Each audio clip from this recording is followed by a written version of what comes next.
We spend thousands on these beautiful OLED screens, right? High-end gaming PCs, incredible sound systems. Zesta.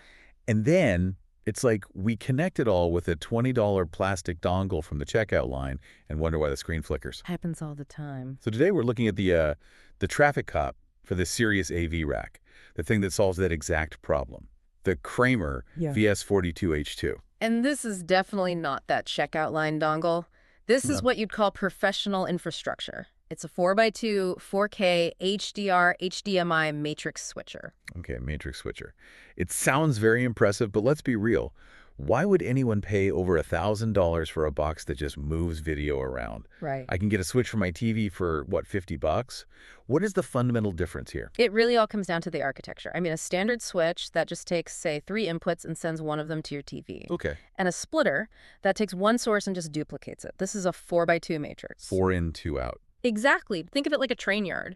You have 4 inputs coming in. Your Apple TV, a Blu-ray player, a PC, a game console. And you have 2 tracks leaving the station to 2 completely different screens. So I have total control over the routing. Like, I can send anything anywhere. Complete total independence. You can send the PC to a monitor for a presentation while the Apple TV is on the main projector for everyone else. Or, for a sports bar, you can blast the big game from one source to both screens at the same time. That's the whole matrix magic. That flexibility is great, but I'm looking at the spec sheet here, and there's one number that's like highlighted everywhere, 4.4.4. Yes. I usually just look for 4K and kind of ignore the rest. Is this actually important, or is it just spec padding? It is probably the single most important spec for visual clarity. Really? Yeah. I mean, most video you watch uses a type of compression called chroma subsampling. It's usually listed as 4.2.0, and if you're just watching a movie, you probably won't notice. The human eye is pretty forgiving with moving images, but the second you put a spreadsheet up or a website, Oh, I've seen this. the text gets all fuzzy, the colors kind of bleed. That's the compression. So 4.4.4 means Oh, what? 0 color compression. Exactly that. It means the Kramer is passing every single bit of color data completely uncompressed.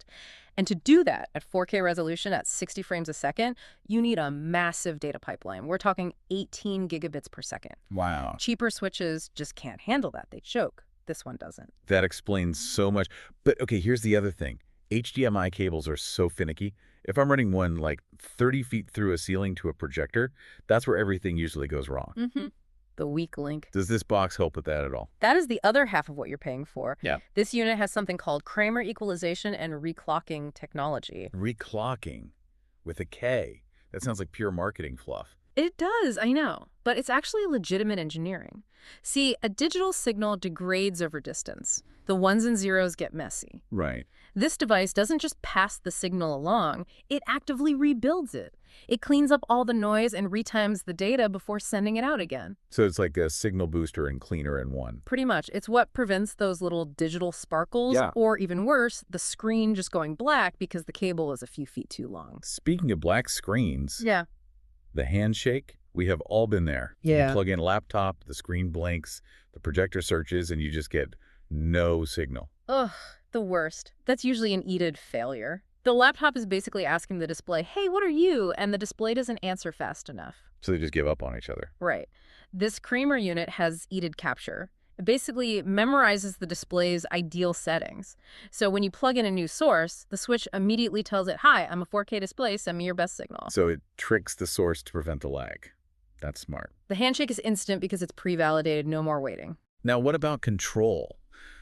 I see things like RS-232 and Protocol 3000 listed. I'm guessing that's not for me on my couch with a remote. Not really, no. That's for the invisible setup. RS-232 lets this box talk to big automation systems like Crestron or Control4. Ah, for the pros. Yeah.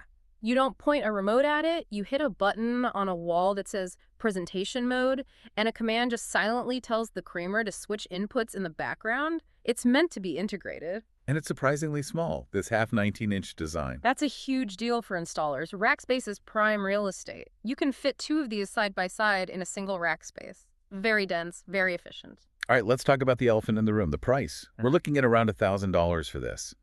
That is a hard pill to swallow for a video switch. It is if you think of it as just a gadget, but if you think of it as infrastructure, the math changes completely. How so? If you're running a corporate boardroom or a high-end home theater, what's the cost of failure?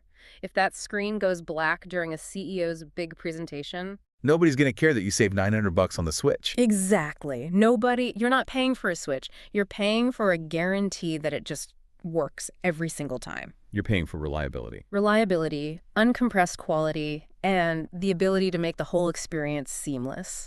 It really puts the humble HDMI cable in a new light. So, I guess here's a thought to leave you with.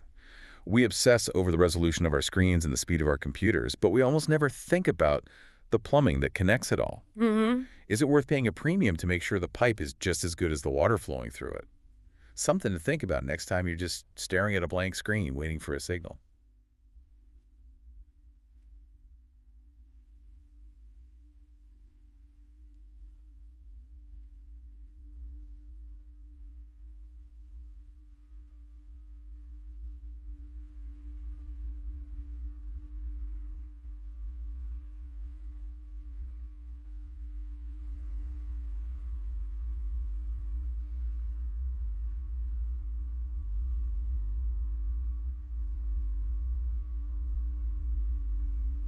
If you overkiss this some intention obvious to your port people, what's going to keep you off in the picture?